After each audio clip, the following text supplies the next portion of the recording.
Memórias Póstumas de Brás Cubas, de Machado de Assis, na voz de Rafael Cortez. Dedicatória. Ao verme que primeiro roeu as frias carnes do meu cadáver, dedico como saudosa lembrança estas memórias póstumas. Ao leitor.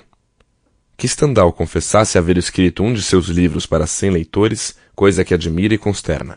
O que não admira nem provavelmente consternará é se este outro livro não tiver os 100 leitores de Stendhal, nem 50, nem 20, e quando muito, 10. 10? Talvez 5.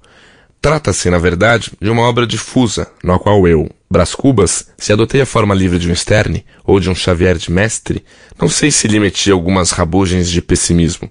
Pode ser. Obra de finado. Escrevia com a pena da galhofa e a tinta da melancolia, e não é difícil antever o que poderá sair desse conúbio. Acresce que a gente grave achará no livro umas aparências de puro romance, ao passo que a gente frívola não achará nele o seu romance usual. Ei-lo, aí fica privado da estima dos graves e do amor dos frívolos, que são as duas colunas máximas da opinião. Mas eu ainda espero angariar as simpatias da opinião, e o primeiro remédio é fugir a um prólogo explícito e longo. O melhor prólogo é o que contém menos coisas, ou o que as diz de um jeito obscuro e truncado. Conseguintemente, evito contar o processo extraordinário que empreguei na composição destas memórias, trabalhadas cá no outro mundo. Seria curioso, mas nimiamente extenso, e aliás desnecessário ao entendimento da obra. A obra em si mesma é tudo. Se te agradar, fino leitor, pago-me da tarefa. Se te não agradar, pago-te com um piparote e adeus. Brás Cubas. Capítulo 1. Óbito do autor. Algum tempo hesitei se devia abrir estas memórias pelo princípio ou pelo fim, isto é, se poria em primeiro lugar o meu nascimento ou a minha morte. Suposto o uso vulgar seja começar pelo nascimento, duas considerações me levaram a adotar diferente método.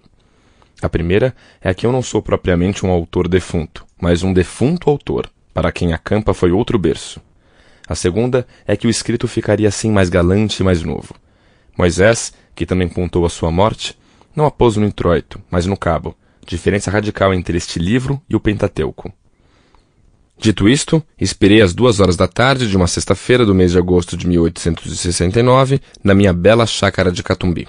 Tinha uns 64 anos, rijos e prósperos, era solteiro, possuía cerca de 300 contos e fui acompanhado ao cemitério por 11 amigos.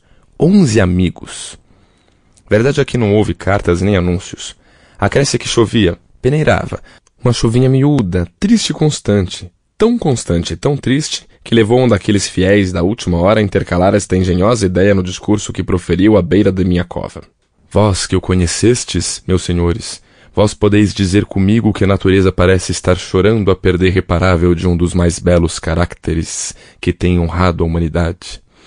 Este ar sombrio, estas gotas do céu, aquelas nuvens escuras que cobrem o azul como um crepe funéreo, tudo isso é a dor crua e má que lhe rói a natureza as mais íntimas entranhas. Tudo isto é um sublime louvor ao nosso ilustre finado. Bom e fiel amigo, não me arrependo das 20 apólices que lhe deixei. E foi assim que cheguei à clausura dos meus dias. Foi assim que me encaminhei para o Undiscovered Country de Hamlet, sem as ânsias nem as dúvidas do moço príncipe, mas pausado e trôpego, como quem se retira tarde do espetáculo. Tarde e aborrecido. Viram-me ir umas 9 ou 10 pessoas, entre elas 3 senhoras, minha irmã Sabina, casada com um cotrim, a filha, um lírio do vale, e... tenham paciência. Daqui a pouco lhes direi quem era a terceira senhora. Contentem-se de saber que essa anônima, ainda que não parenta, padeceu mais do que as parentas. É verdade, padeceu mais. Não digo que se carpisse, não digo que se deixasse rolar pelo chão, convulsa. Nem o meu óbito era coisa altamente dramática. Um solteirão que expira aos 64 anos não parece que reúne em si todos os elementos de uma tragédia. E dado que sim, o que menos convia a essa anônima era aparentá-lo. De pé, à cabeceira da cama, com os olhos estúpidos, a boca entreaberta, a triste senhora mal podia crer na minha extinção. Morto, morto, dizia consigo. E a imaginação dela, como as cegonhas que... Sample complete. Ready to continue?